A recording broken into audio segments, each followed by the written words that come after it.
The rain had not stopped for 3 days. Jake Walker stood on the porch of his small wooden house, staring at the gray sky. His dog, Rusty, barked once and ran into the field. Jake frowned. Rusty only barked like that when something was wrong. Jake grabbed his jacket and followed. His boots splashed in the wet grass. The old barn stood at the edge of his land. Rusty stopped there, growling low, his tail stiff. Jake moved closer. At first, he saw nothing. Just a pile of blankets. No, it was too small, too still. Alive, then it moved. It was a girl. No, not human. Her skin shimmered faint blue under the rain. She was curled into a ball, shaking. Her long silver hair clung to her face, and her eyes, large and glowing purple, watched Jake like a cornered animal. She was naked. Not a stitch of clothing. Jake stopped. He didn't speak. He just slipped off his jacket and held it out. The girl flinched. He didn't move closer. He simply placed the jacket on the dry wooden crate nearby and stepped back. Slowly, very slowly, she crawled forward. Her thin arms trembled. She reached out, touched the fabric, and hissed as if it burned. She jerked back, eyes wide with fear. Jake saw her lips move. A whisper in some language he didn't understand. She tried again, this time her fingers gripping the jacket tightly. Then, with a strength he didn't expect, she pulled it around her and hugged it like a shield. Jake knelt down, keeping a safe distance. "I won't hurt you," he said softly. Of course, she didn't understand. But maybe the tone mattered more than the words. The girl looked at him, confused. Her lips opened slightly, but no sound came out. Jake pointed back toward the house. "It's warm there. Food, dry clothes." She didn't move. The rain kept falling. Jake didn't push. He turned, walked a few steps away, then looked back. She was still watching. He took a breath, pulled the towel from his belt, the one he used to wipe tools, and held it up. Then he placed it gently on the crate next to the jacket and walked away again. That's when it happened. She stood, not fully. Her knees shook. Her arms wrapped the jacket tightly around her small body. She took one step, then another, and suddenly fell. Jake rushed forward without thinking. She gasped when he caught her, but didn't push him away. She was cold, freezing cold, and to light, like she hadn't eaten in days. He didn't carry her. He let her lean on him as they slowly walked back to the house. Inside, Jake lit the fireplace. The warmth filled the small room. He wrapped her in a blanket and placed her near the heat. She stared at the fire like it was magic. Jake gave her water. She sniffed it, then drank, quickly like a wild animal. Then he offered food, bread, soup, whatever he had. She ate carefully, but with hunger. Only after she was full did she look at him again. Her eyes shimmered in the light. She pointed to the towel he had placed on the table. She reached for it, then stopped, and whispered something strange. Jake couldn't understand. But she held the towel like it meant something, like it was a treasure. Then, something even stranger happened. She bowed, not just a quick nod, but a deep, full bow, her forehead almost touching the floor. Jake was speechless. She was thanking him for a towel. He didn't know it then, but that simple act, that piece of cloth, had changed everything. The storm had passed by morning, but the air still smelled of rain. Jake stood by the window, sipping coffee. His eyes kept drifting to the girl curled up near the fireplace. She hadn't moved much during the night, except once to pull the towel tighter around her like it was something precious. She wasn't asleep now. She was staring at the towel in her lap, like it scared her, or maybe reminded her of something. Jake watched her carefully. The girl slowly reached out and ran her fingers along the soft cloth. But when she gripped it tightly, a faint spark of light jumped between her skin and the fabric. She flinched, her hand snapping back. Jake stepped closer, concerned. "Are you okay?" She looked up sharply, alarmed by his voice. Her wide violet eyes searched his face, trying to understand. "I'm not going to hurt you," Jake said again, slowly, clearly. She didn't run, she didn't speak. But her eyes locked onto his like she was listening with her soul. Jake walked to the kitchen, picked up a piece of bread, and held it out. She hesitated, then came forward on shaky legs, still wearing his oversized jacket. She took the bread, bit it carefully, and gave him the smallest nod. Jake smiled. "That's better." As she ate, Jake sat on the floor across from her. He didn't ask questions. He just waited. After a while, she placed the bread down and gently picked up the towel again. This time, she didn't flinch. She turned it in her hands, studied the stitching, and then very slowly placed it against her face. She closed her eyes, for the first time since he found her. Her body relaxed. Jake didn't know why, but the towel meant something deep to her. Not as cloth, as something more. Maybe no one had ever given her anything before. Maybe kindness was a new thing to her. "Do you understand me?" he asked. The girl opened her eyes and tilted her head. "Name," Jake said, pointing to himself. "Jake. I'm Jake." She stared, then her lips moved, barely a whisper. "Jock." Jake blinked. "Yes, Jake." She tried again. "Za." "Jara." Jake leaned forward. "Jara, is that your name?" She nodded, slowly, as if unsure if she was allowed to say it. "Jara." Jake repeated with a smile. "It's nice to meet you." Her fingers curled around the towel again, and then, without warning, her hand shot forward. She touched Jake's chest gently right over his heart, whispered something in her language. Her skin was warm now, not cold like before, and her touch wasn't afraid anymore. It was curious. Jake felt something stir in his chest. This wasn't just a lost alien girl. There was more to her. Much more. Suddenly, Jara stood and walked unsteadily to the window. She pulled aside the curtain and gasped out in the wet yard. Jake's dog Rusty was chasing birds, Tay, but when Jara saw him, her breath caught. She tapped the glass. "Tepu," she whispered. "Dog," Jake said. "He's friendly." She looked back at him, pointed, and repeated, "Tamu." Jake realized then she was trying to learn. She was listening, watching, repeating. He moved to the door, opened it, and called, "Rusty, in." The dog barked once and trotted in, shaking water everywhere. Jara froze. Rusty paused too, sniffed the air, then slowly walked toward her. Jake held his breath. Jara crouched down, eyes wide, hand trembling as she reached out.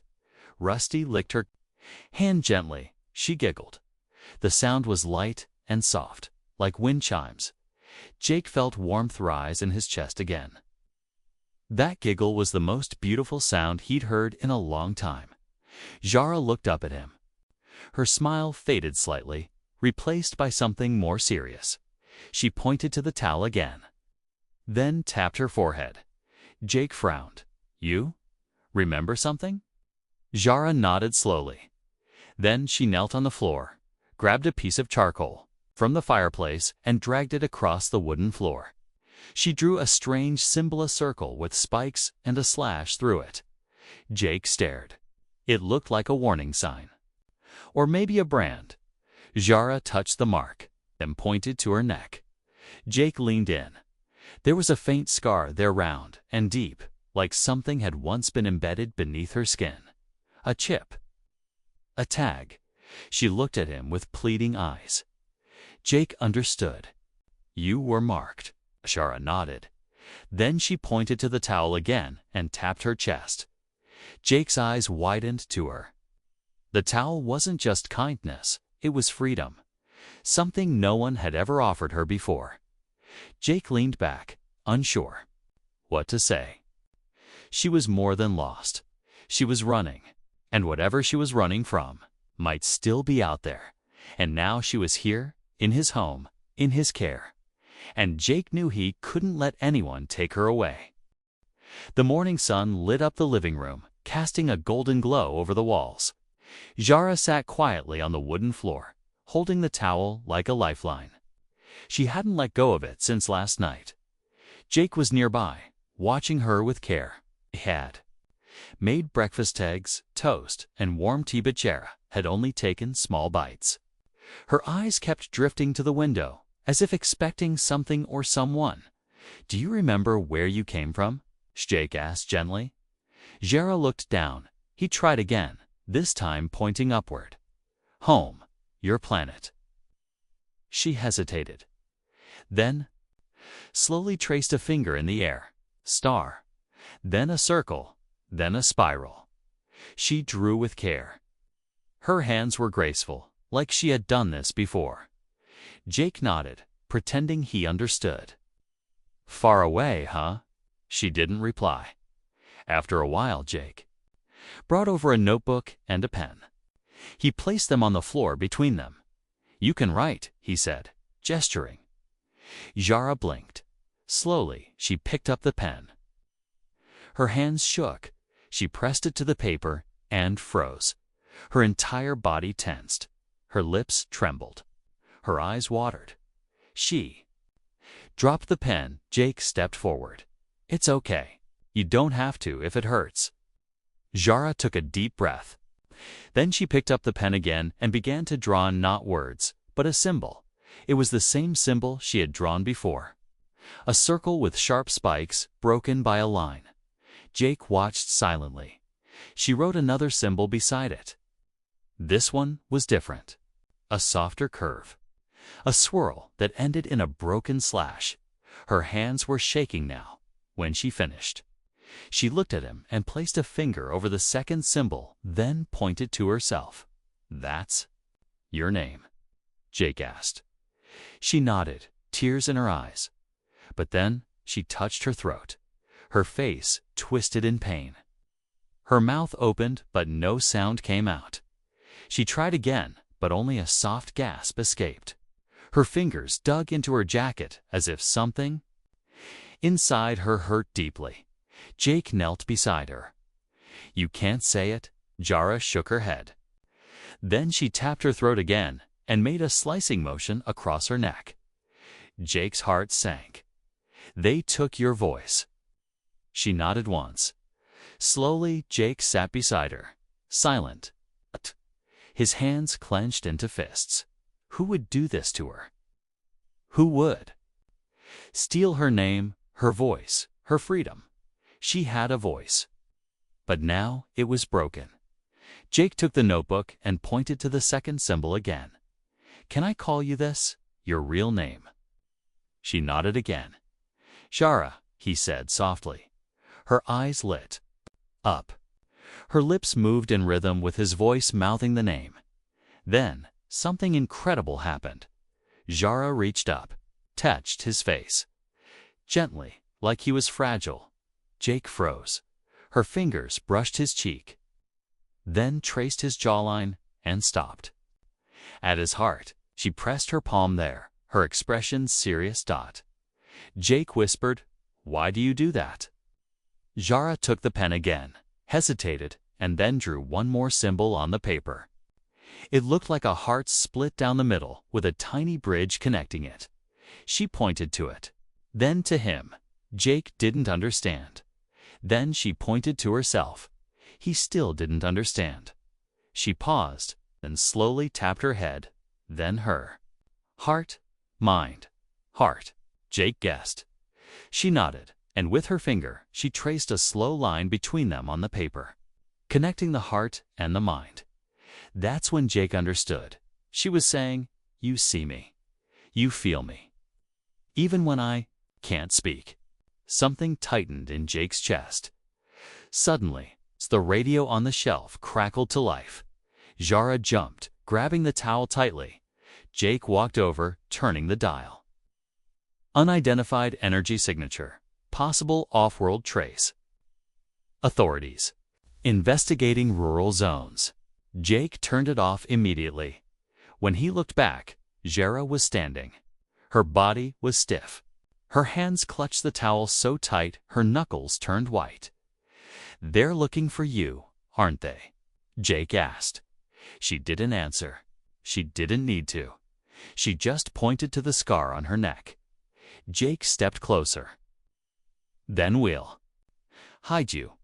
You're safe here." Jara looked at him for a long time, then slowly walked over, leaned forward, and touched her forehead to his dot. Jake stayed still. Her breath was warm. Her skin smelled faintly of spice and rain. It wasn't a kiss, it was something deeper. A promise. Without words, she said, "You saved me. Now I trust you with everything I have left."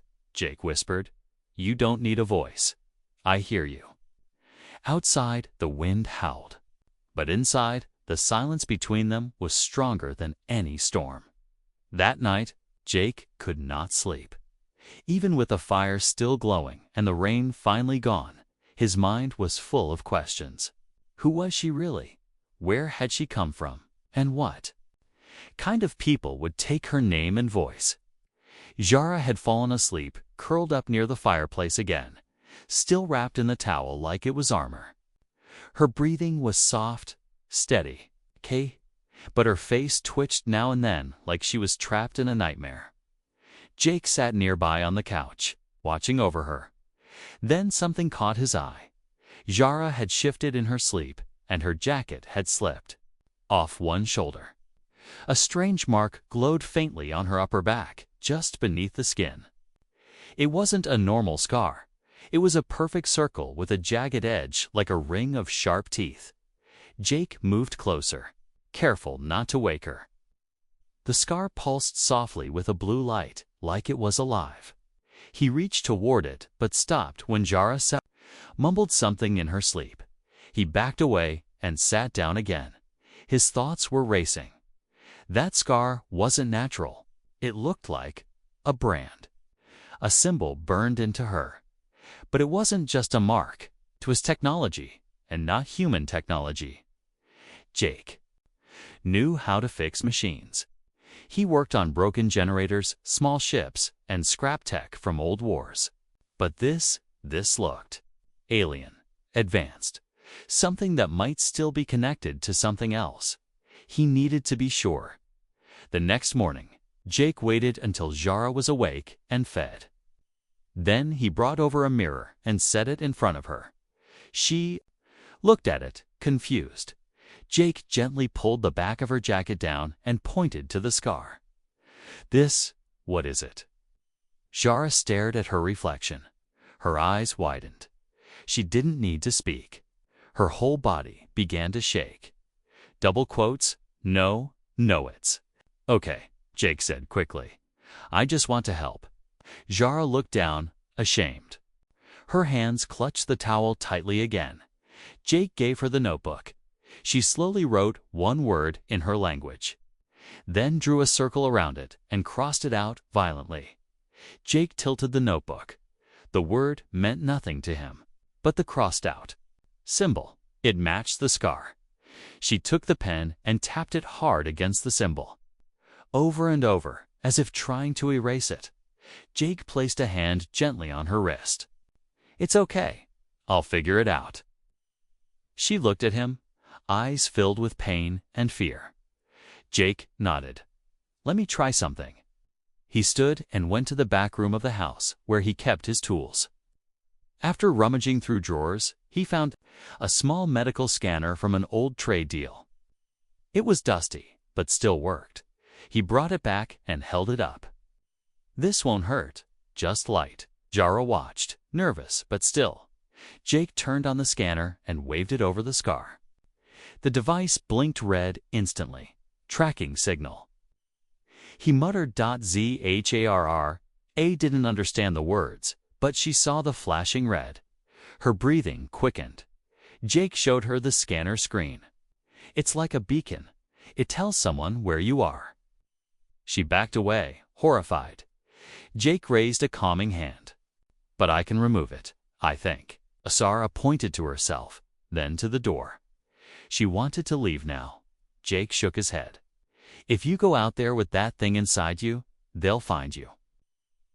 He moved to his desk, pulled out a small surgical kit, and laid out tools. Let me try, please. Jara looked between the tools, the towel in her arms, and Jake's face.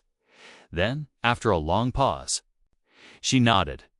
Jake gently cleaned the area and used a small injector to numb her skin. Jara didn't move. She just stared at the ceiling, clutching the towel against her chest like it was the only safe thing in the world. Using tweezers, Jake dug carefully into the skin. It took only a few minutes, but they felt like hours. Finally, with a quiet click, a small black disc came loose. Jake held it up. It blinked once, then stopped. Jara exhaled as if a giant weight had been lifted. Jake dropped the disc into a metal box and sealed it tight. No more tracking. Jara sat up slowly. Her hand reached behind her, touched the skin where the disc had been. Then she looked at Jake. She smiled. It wasn't a big smile, just a soft, small curve of the lips. But it was real, and it said more than words ever could. She picked up the notebook again and wrote a single symbol, different from the rest. Then she turned it toward him. Jake read it aloud. Safe. Nodded. He smiled back. Yeah, you're safe now. But outside, deep in the forest, something else stirred. A quiet hum. A blinking light. Something ancient had received one last signal. Just before the tracker was removed, they knew she had survived, and now they knew someone had helped her. Jara's hands wouldn't stop shaking, even though the small black tracker was gone. She kept touching the back of her neck as if it still burned. The scar was healing, but the fear inside her was not. Jake watched her from across the room. He had wrapped the tracker inside a steel box, sealed it tight, and buried it deep in the woods behind his shed. But something didn't sit right in his gut. That device had been active broadcasting. For how long? Days, weeks, and to who? He glanced at Jara. She sat near the window, wrapped in the same towel and jacket, staring at the trees outside. Her violet eyes didn't blink much. Her breath was quiet, steady, but to calm, like she was waiting. Jake walked over and sat beside her. Jara, he said softly. They might come looking. She didn't move. He picked up the notebook and drew a rough image of the tracker, then pointed to it and wrote, Who? Kara hesitated. Then she drew 3 shapes. One looked like a triangle, another was like a curved blade. Third looked like a crown. She circled the crown and tapped it twice. Jake frowned. Royalty? Jara nodded slowly. They were royalty. He guessed. You belong to them. Her eyes darkened. She picked up the pen again and drew chains over the crown. Then fire. Then a broken heart. Jake understood now. Whoever had owned her wasn't just powerful. They were cruel. They'll come, he said quietly. Jara looked at him. Her face showed no fear, this time only sadness. She knew it too. Jake stood up and began checking his supplies. Old blaster rifle, half charged. Energy shield, damaged. Security sensors, still broken. He hadn't prepared for war. He lived alone, out on the edge of the forest, because he didn't want to fight anymore. But now, he looked back at ZHARRA. Now, someone had found their way into his world. Someone who didn't speak with words, but whose silence had saved him in ways he didn't understand yet. He couldn't let them take her. Not now. Not ever. Suddenly, Rusty barked. Jake's heart jumped. He rushed outside. The dog stood near the edge of the forest, growling low. The air smelled strange like metal and burning leaves. Jake followed Rusty's gaze. There it was, a thin silver needle in the sky. Not a bird, not a plane, a ship, quiet, sleek, and hovering far above the clouds. Watching, Jake swore under his breath. He ran back inside. "Shara," he said quickly. "They're here." She stood without a word. Jake grabbed her hand, led her to the hidden hatch under the Floran old storage bunker he hadn't used in years. He opened it, but Jara didn't move. Instead, she pointed to his face, then to herself. "Tend to." The towel, she wanted to stay. Jake shook his head. "No, you hide. I'll handle this." But Jara stepped forward and pulled the towel off her shoulders. She held it up, pressed it against her chest, and took a deep breath. Then she stood taller, stronger. Jake blinked. She wasn't just a scared girl anymore. Something in her had shifted. Her posture, her eyes. Her spirit. She was done running. She reached into the jacket pocket and pulled out a strange piece of metal-shaped key, like a small blade, but glowing from the edges. Jake stepped back, surprised. "Where did you get that?" Jara pointed to her leg.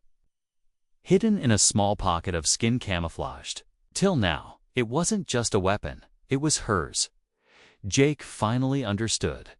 Jara wasn't just a slave. She had once been a fighter.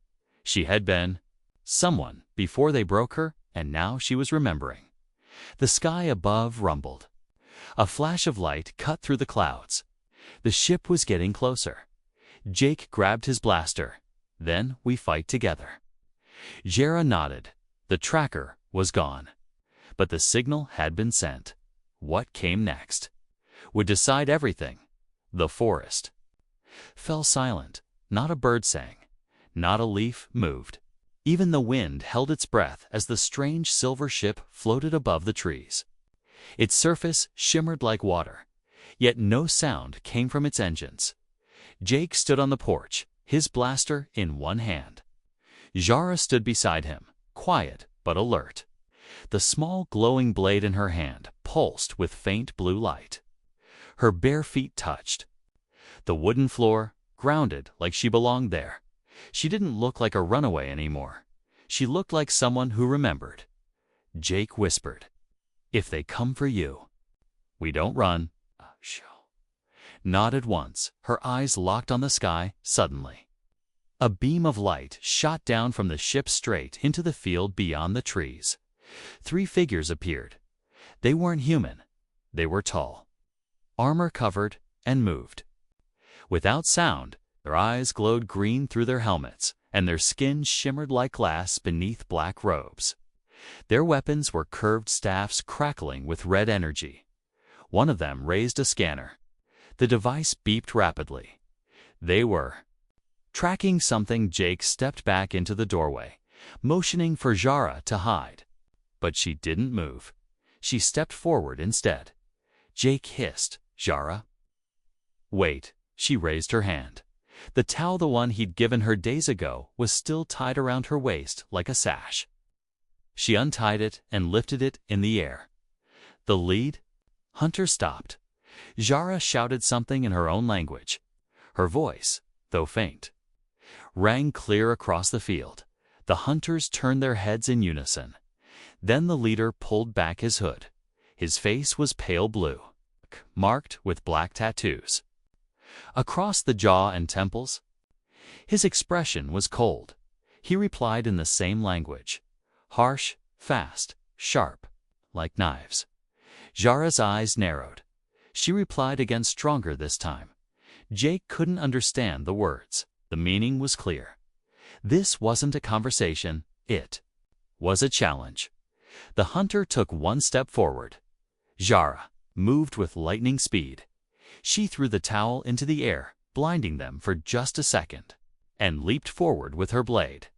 The first strike hit the lead hunter's armor with a loud crack. Sparks flew.